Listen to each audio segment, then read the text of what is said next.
L'Écriture nous présente les Philistins plus que n'importe quel autre peuple comme les incirconcis. Et c'est cette appellation qui va nous fournir la clé de tout le problème.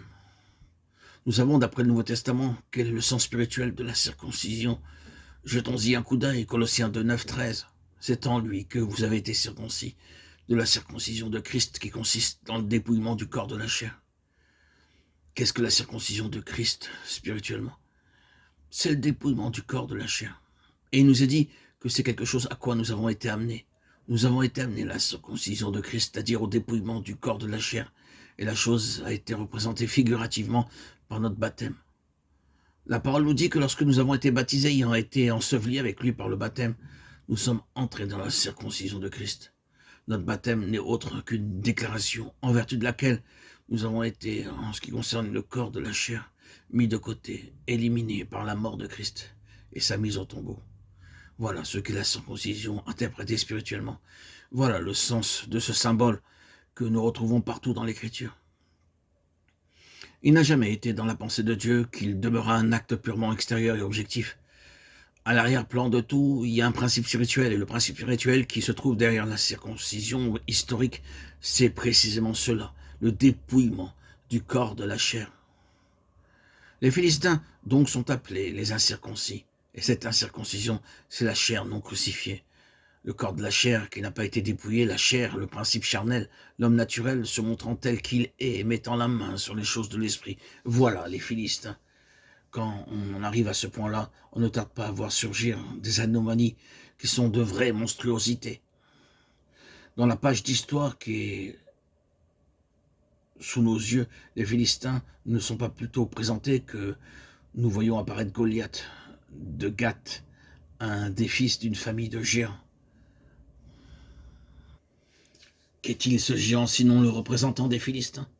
Tout son peuple se trouve pour ainsi dire résumé en sa personne.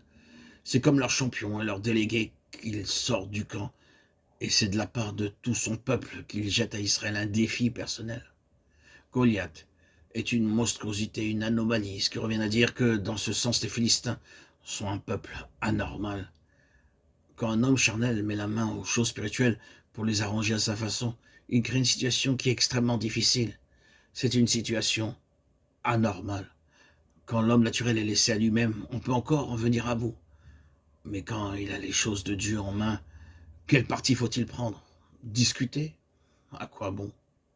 Ce que nous savons spirituellement, il le connaît par le menu, lui aussi naturellement. On discute ainsi sans jamais se rencontrer et l'on n'arrive à rien. Combien de personnes qui possèdent toute la doctrine chrétienne, tous les principes qui s'y rattachent, à qui l'on n'a plus rien à apprendre, mais qui sont aussi charnels qu'il est possible de l'être, impossible de leur faire accepter quoi que ce soit. Ils n'ont pas de leçon à recevoir de vous. Cette manière de vous accueillir à elle seule montre à quel point ils sont charnels. Que faut-il faire pour en avoir raison? Oh, il n'y a rien à faire qu'à leur couper la tête. Symboliquement parlant, bien entendu. Ce dont ils ont besoin, c'est d'être humiliés, de mordre la poussière. Ils constituent dans l'œuvre de Dieu des anomalies. Et ce qui peut leur arriver de mieux, c'est de mourir. Nous parlons bien sûr toujours symboliquement. La mort, il n'y a pas d'autre issue en ce qui les concerne. Or, pour un homme charnel, en possession de toute la doctrine chrétienne, mourir, ce n'est pas très agréable. Un homme qui se sait pécheur, aveugle, mort spirituellement, peut à la rigueur envisager d'être mis de côté. Mais quand on croit tout savoir, quand on est dans l'œuvre de Dieu et qu'on manie les choses de Dieu à journée faite, sans être crucifié, la mort va se présenter comme la plus grande humiliation qui soit. Il n'y a rien de plus humiliant qu'un géant, le front dans la poussière, surtout quand on voit de quels moyens Dieu peut se servir pour nous mettre par terre. Mais il en vient à bout, et il n'a pas besoin pour cela de faire appel à quelques grands déploiements de force naturelle. David laisse de côté l'armure de la chair que lui offre Saül, cet équipement humain offert par une intelligence charnelle. Il le refuse, il le rejette, et il prend le moyen, le plus simple. Il ne dit pas en effet « Je viens à toi avec ma fronde et mes pierres », mais « Au nom de l'Éternel des armées, Hachem Sévakot », le géant, l'anormal, jette sur lui un regard de dédain. « Je suis un chien pour que tu viennes à moi avec des bâtons ?» quand l'instrument qui en lui-même n'est rien se trouve être loin de Dieu pour faire rendre les armes à un tel géant, l'humiliation est terrible pour quelqu'un qui est en plein dans l'œuvre de Dieu et dont l'activité est toute absorbée par les multiples devoirs du ministère.